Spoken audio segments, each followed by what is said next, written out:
Hi friends, this is CMA Deepika Bhugra Prasad, insolvency professional. While the code IBC 2016 has been changing the economic landscape of our country tremendously, our courts are working to ensure that it is evolved suitably to take care of all the dimensions to ensure that justice is delivered to all the stakeholders. So friends, I welcome you to Insolvency Insights, a snippet series curated by me to delve into important judicial pronouncements under the Act IBC 2016 and to navigate through the intricacies of its proceedings. So friends, let us today discuss an important case. So this is the case of Glass Trust Company LLC versus Baiju Ravindran and others, which was decided on 23rd of October 2024 by the Honorable Supreme Court of India. So, the Honorable Supreme Court sets guidelines for withdrawal and settlement of insolvency cases under Section 12A of IBC, read with CIRP Regulation 30A. Now, let us see the factual background of this case. On 23rd of September 2023, Board of Control for Cricket in India, that is the BCCI, which is the second respondent in this case, filed a petition under Section 9 of IBC Code 2016 in respect of an operational debt of approximately rupees 158 crores payable by Think and Learn Private Limited, which is the corporate debtor, under the team sponsor agreement. The NCLT admitted the petition on 16th of July 2024 and initiated CIRP. Separately, Glass Trust Company LLC, which is the appellant, also filed a petition under Section 9 of the IBC against the corporate debtor on 22nd of January 2024. On 16th of July 2024, the Honorable NCLT disposed of the Section 7 petition in view of the order passed on the same day admitting the Section 9 petition filed by the BCCI. Now, the appellant was granted liberty to file their claims before the IRP appointed pursuant to the Section 9 order. The IRP made a public pronouncement on 17th of July 2024, and the appellant filed its claim in the prescribed format on 25th of July 2024. Both the appellant and the first respondent moved the NCLAT in appeal against the respective orders of the NCLT. On the next date of hearing in the NCLAT, that is 31st of July 2024, it was recorded that the parties arrived at a settlement and the payment was purportedly made pursuant to a settlement offer extended by Riju Ravindran in his personal capacity to the second respondent by an email dated 30th of July 2024. He proposed to clear the operational debt of rupees 158 crores in 3 tranches on 30th July, 2nd August, and 9th of August 2024, respectively.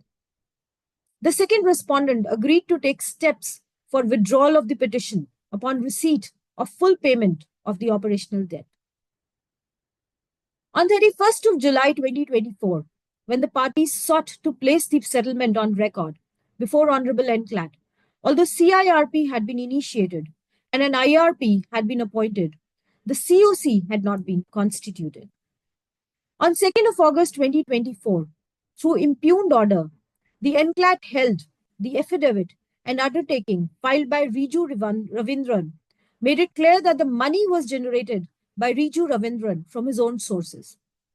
Therefore, the NCLAT held that in the absence of any evidence to the contrary, there was no reason to believe that the money that was being offered was linked to the money disbursed to Baiju's Alpha Incorporated under the credit agreement or from the coffers of the corporate debtor. Further, it was held that the law regarding the settlement of disputes between the parties is in the process of evolution, and this court has approved the invocation of Rule 11 of the NCLAT rules to allow such settlements. Accordingly, the settlement between the parties was approved, and the order of the NCLT admitting the Section 7 petition was set aside. Now, insolvency process after instituted of this appeal The appellant instituted the present civil appeal, challenging the impugned judgment of the NCLAT. The Honorable Supreme Court, wide order dated 14th of August 2024, stayed the operation of the impugned judgment and the CIRP proceedings resumed.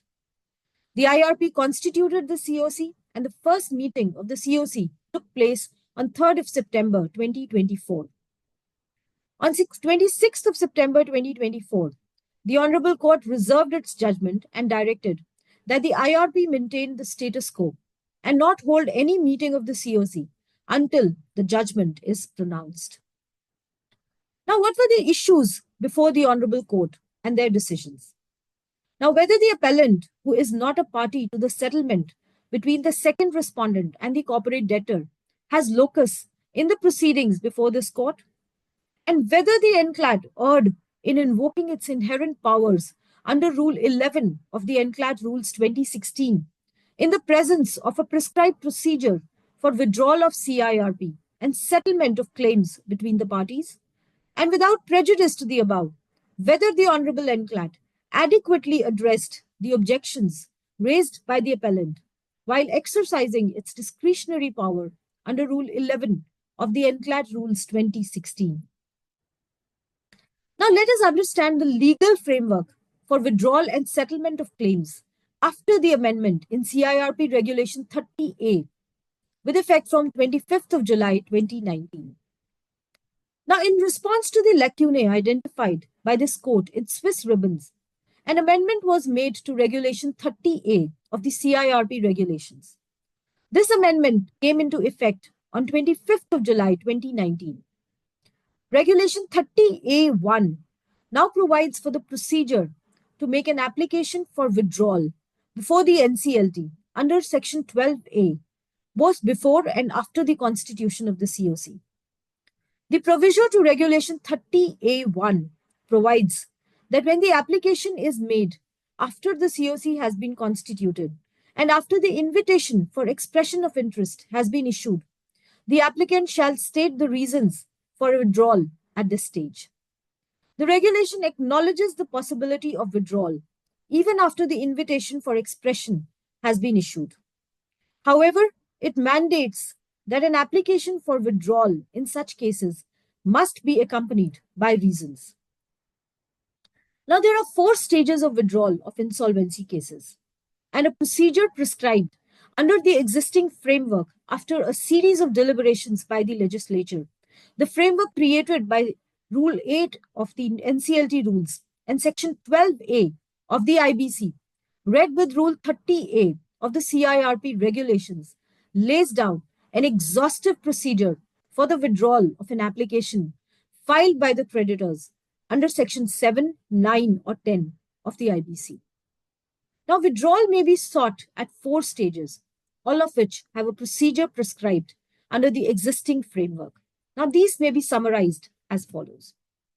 Now, the first, that is before the application under Section 7, 10, or 9 is admitted by the Honorable NCL. In such cases are squarely covered by Rule 8 of the NCLT rules, which requires that the applicant approach the NCLT directly, and the Honorable NCLT may then pass an order permitting the withdrawal of the application. At this stage, as the CIRP process has not been initiated, the proceedings are still in personam, as between the applicant creditor and the corporate debtor. Therefore, while approving the withdrawal at this stage, the NCLT may restrict its inquiry to only hear the applicant creditor and the corporate debtor, and the other potential creditors are not stakeholders at this stage. Now, second is when after an application under Section 7, 9, or 10 is admitted, but before the COC has been constituted. Although Section 12A continues to be silent on this aspect, after the decision in Swiss Ribbons, Regulation 30A was amended to provide for this eventuality. An application for withdrawal in such cases may be made by the applicant through the IRP. The IRP will then place the application before the Honorable NCLT, which may pass an order either approving or rejecting the application. Once the application has been admitted, the proceedings are no longer the sole preserve of the applicant creditor and the corporate debtor. They are now in REM, and at this stage, the NCLT must hear the concerned parties and consider all relevant factors before approving or rejecting the application for withdrawal.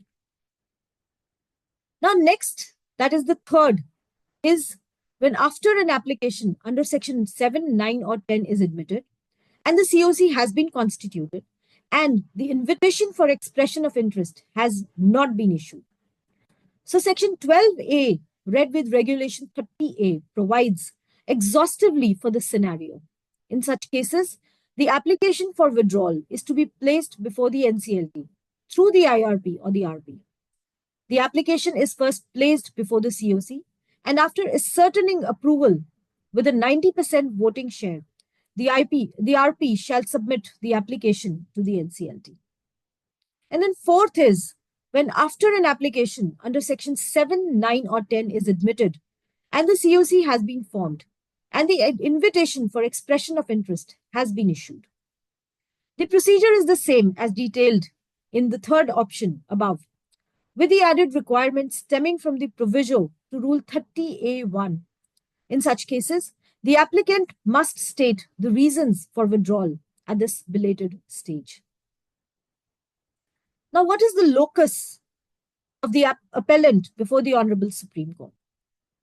Now, the counsel for the respondent sought to argue that the appellant does not have the locus to maintain the present proceedings before this court. They contended that in a case for settlement before the corporate debtor and the second respondent, there is no scope for hearing any other creditors, such as the appellant. The Honorable Court does not find merit in this submission. The appellant is not an unrelated party to the CIRP, but is in fact an entity whose claims had been verified by the IRP by letter dated 19th of August 2024. The appellant, who claims to be a financial creditor, has expressed reasonable apprehensions about the prejudice it would face if there were round-tripping of the funds and the prioritization of the debts of the second respondent, who is an operational creditor. In any event, the appellant had moved an application before the NCLAT, seeking impleadment as a respondent, and the objections of the appellant were specifically recorded and addressed in the impugned judgment. Therefore, there is no doubt that the appellant falls within the ambit of the phrase any person aggrieved and has the locus standi to institute the present civil appeal before this court. Now, the approach of the NCLAT in the impugned judgment in paragraph 63 of this judgment, the Honorable Supreme Court identified the 4 stages at which a procedure for the withdrawal of CIRP or settlement of claims is contemplated in the existing legal framework. The situation before the NCLAT in the present case fell within serial number 2nd, that is, when the application of a creditor has been admitted and the CIRP has been initiated. However, the COC has not been formed. Now, when the settlement was sought by the first respondent before the NCLAT, the Section 9 petition had been admitted, and the Section 7 petition had also been disposed of on that basis. However, admittedly, on this date, that is 31st of July 2024, the COC had not been constituted, and the NCLAT subsequently stayed the formation of the COC. In such cases, the legal framework mandates that an application for withdrawal is to be moved, and the application has to be moved through the IRP, and it be placed before the Honorable NCLT for approval. None of these requirements were met in the present case. First and foremost, there was no formal application instituted to seek withdrawal of the CIRP. The settlement agreement was taken on record and approved by the Honorable NCLAT based on the submissions and assurances of the Council before it and the affidavits and undertakings filed by the parties. Further, the first respondent, who is a former director of the corporate debtor, did not move the application through the IRP and instead approached the NCLAT directly.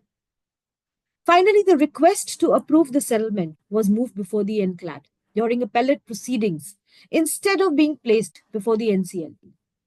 Now, despite these grave deviations, the NCLAT still proceeded while approving the settlement and setting aside the CIRP by invoking its inherent power under Rule 11 of the NCLAT rules. The Honorable Court is of the view that recourse to Rule 11 of the NCLAT rules was not warranted in the present circumstances. As noted above, inherent powers cannot be used to subvert legal provisions which exhaustively provide for a procedure.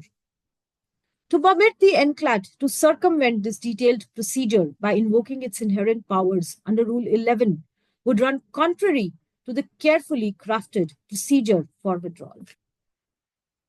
So, in the impugned judgment, the NCLAT does not provide any reasons for deviating from this procedure or the urgency to approve the settlement without following the procedure. The correct course of action by the NCLAT would have been to stay the constitution of the COC and direct the parties to follow the course of action in Section 12A, read with Regulation 30A of the CIRP Regulations 2016. This legal framework for such withdrawal was formulated after giving due consideration to the appropriate procedure for withdrawal and balancing it with the objectives of the IBC. Even if the procedural infirmity is kept aside, once the CIRP was admitted, the proceedings became collective, and all the creditors of the corporate debtors became stakeholders. As noted in Swiss Ribbons, even while invoking Rule 11 to allow withdrawal, the NCLT must hear all the concerned parties and consider all relevant factors on the facts of each case. So we conclude that the Honorable Supreme Court allowed the present appeal and sets aside the impugned judgment of the NCLAT dated 2nd of August 2024. And at this stage, it would not be appropriate for this court to adjudicate on the objections of the appellant to the settlement agreement on merits. The issues raised were the subject matter of several litigations in different fora, including the Delaware Court and the investigation by various authorities, including the Enforcement Directorate, which were pending. Now, during the course of the proceedings before this court, the COC had been constituted. The parties were at liberty to invoke their remedies to seek a withdrawal or settlement of claims in compliance with the legal framework governing the withdrawal of CIRP. The amount of rupees 158 crores, along with the accrued interest, if any, which had been maintained in a separate escrow account pursuant to the order of this court, dated 14th of August 2024, is to be deposited with the COC as per the order. The COC was directed to maintain this amount in an escrow account until further developments and to abide by the further directions of the NCLT. The civil appeal and special leave petition were disposed of accordingly. So, friends, we see here how the court has clarified the procedure related to the CIRP withdrawal. Yet another clarification given by the honorable courts of our country. So, friends, I trust that this judgment will be of help to all my viewers.